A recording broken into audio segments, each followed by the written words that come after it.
Oke, cara pertama, lari. Yes, segampang itu. Tapi jangan ketawa dulu. Ini bukan lari-lari iseng pas olahraga pagi. Ini lari yang nentuin hidup mati kamu. Kalau kamu ngelihat cahaya putih menyilaukan di langit kayak kilat, tapi nggak ada suara petir, itu kemungkinan besar bukan UFO. Itu ledakan nuklir. Dan jangan sekali-kali kamu lari mendekat karena penasaran. Ini bukan konser, bukan konten TikTok. Dekat-dekat sama dengan mati perlahan. Menurut ahli bernama Profesor Irwin Redlener, ledakan nuklir itu bukan cuma boom doang. Tapi ada angin super kencang yang bisa ngelempar mobil, ngerobohin bangunan, dan ya, kamu juga bisa ikut terbang. Jadi pas kamu lari, perhatikan arah angin. Kalau kamu lihat pohon-pohon rubuh atau bangunan hancur ke arah tertentu, kamu lari ke arah sebaliknya. Intinya jauhin titik ledakan dan jauhin arah angin. Terus, kalau kamu dengar suara ledakan keras banget, langsung buka mulut. Serius, buka mulut lebar-lebar. Itu bukan buat teriak, tapi buat ngeluarin tekanan udara supaya gendang telinga kamu nggak pecah. Gini ya, orang yang ada di jarak setengah mil dari ledakan nuklir, itu udah kayak dalam zona maut. Peluang hidupnya cuma 10%.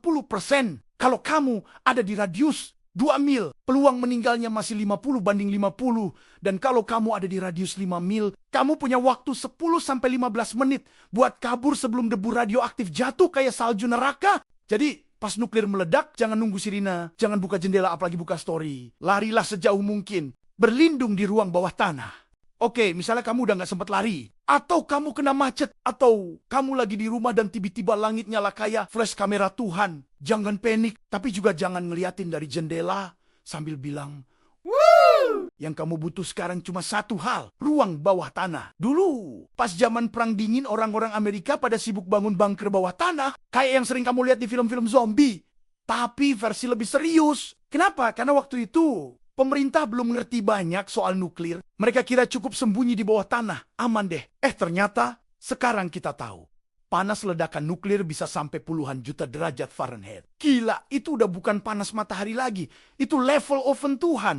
Bahkan kalau kamu beberapa mil dari titik ledakan, kulit kamu bisa melepuh, bisa terbukar. Dan yang paling serem, bisa kena kanker kulit dalam jangka panjang. Jadi ya, bunker is life literally. Kalau kamu ada di radius 5 mil dan waktu kamu udah mepet banget buat kabur, masuk ke ruang bawah tanah secepatnya. Gak ada ruang bawah tanah. Cari ruangan paling tertutup dan gak ada jendela. Ruangan hampa udara. Toilet pusat perbelanjaan. Parkiran bawah tanah. Semuanya lebih baik daripada berdiri di pinggir jalan sambil bingung. Intinya, makin tertutup, makin aman. Cari bangunan beton. Kalau kamu lagi di luar rumah saat nuklir meledak dan kamu gak punya bunker, gak bisa lari, gak bisa terbang atau gak punya skill teleport, satu hal yang bisa kamu andalkan adalah bangunan beton. Menurut FEMA, semacam badan penanggulangan bencana di Amerika, kamu harus segera cari gedung yang kuat dan kokoh. Preferably dari beton. Mall, kantor, gedung parkir, masuk aja dulu.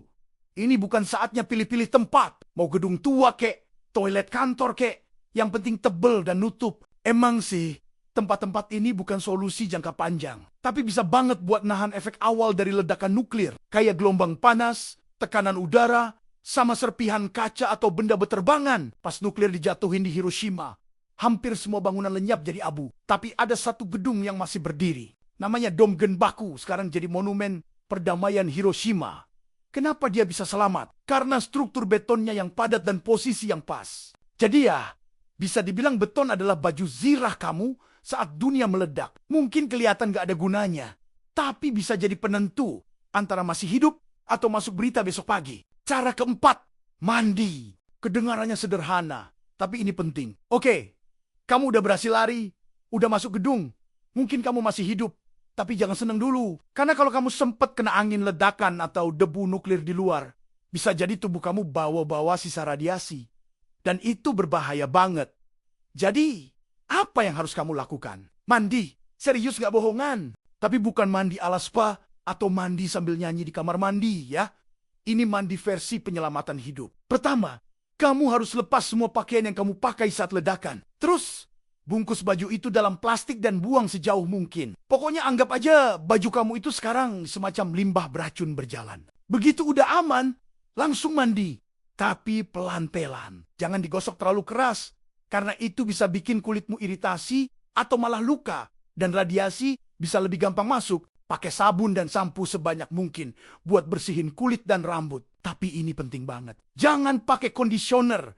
Jangan pakai body lotion. Karena zat-zat itu justru bisa ngunci partikel radioaktif ke dalam kulit atau rambut kamu. Bukannya bersih, malah jadi kayak disegel sama racun. Jangan lupa bersihin lubang hidung lalu cuci telinga. Dan bilas mata kamu juga. Oh iya, mandi cuma sekali aja. Jangan kebiasaan nyemplung tiap 10 menit. Soalnya kalau air tanah udah kena kontaminasi, air keran bisa ikutan teracuni juga. Hindari fallout. Oke, ledakannya udah selesai. Langit gelap, udara panas. Tapi jangan langsung keluar gedung sambil bilang, kayaknya udah aman nih. Karena yang paling bahaya bukan cuma ledakan awalnya.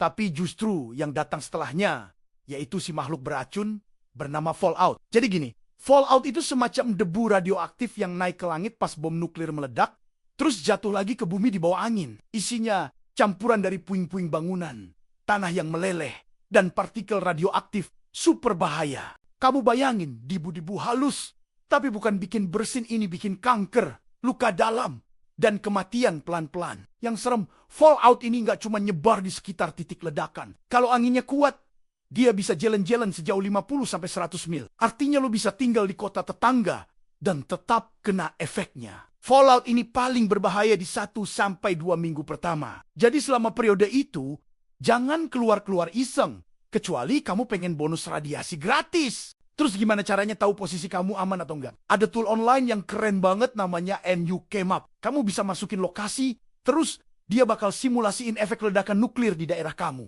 Mulai dari radius ledakan, jangkauan angin, sampai sebaran falloutnya.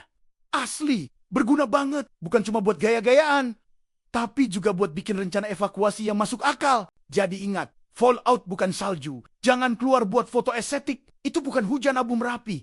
Itu debu kematian. Jangan memulung makanan dan barang apapun. Kalau kamu nonton film-film dunia kiamat, pasti familiar sama adegan ini. Tokohnya masuk ke supermarket, kosong, dorong troli, ambil makanan kaleng, terus senyum sambil bilang, kita bisa bertahan. Tapi bro, kenyataan gak kayak film. Kalau yang meledak itu bom nuklir, bukan krisis zombie, maka yang kamu ambil dari rak itu bukan makanan, tapi racun. Gini logikanya, ledakan nuklir nyebarin radiasi ke tanah, air, udara, dan semua benda di sekitar. Kalau kamu ngambil makanan dari toko yang gak terlindung, kemungkinan besar makanan itu udah terpapar partikel radioaktif. Dan begitu kamu makan, ya selamat. Kamu baru makan nasi campur kanker. Termasuk juga ternak, sayur-sayuran, buah-buahan dari ladang terbuka. Semuanya bisa menyerap radiasi lewat udara atau tanah. Jadi kalau kamu nemu ayam gemuk atau apel kinclong pasca ledakan nuklir, jangan langsung disate. Itu bukan berkah, itu bahaya. Contohnya, pas bencana nuklir di Fukushima, ratusan mobil keren, perhiasan mahal, laptop, bahkan rumah-rumah mewah ditinggal begitu aja. Bukan karena pemiliknya miskin mendadak, tapi karena semuanya udah kena radiasi. Dan gak ada yang mau mati cuman karena nyolong jam tangan Rolex bekas. Kalau habis ledakan nuklir, tahan niat lo buat jadi pemulung. Bukan soal moral, ini soal nyawa. Thanks sudah nonton sampai habis. Jangan lupa untuk like, komen, dan subscribe untuk Kukung channel ini.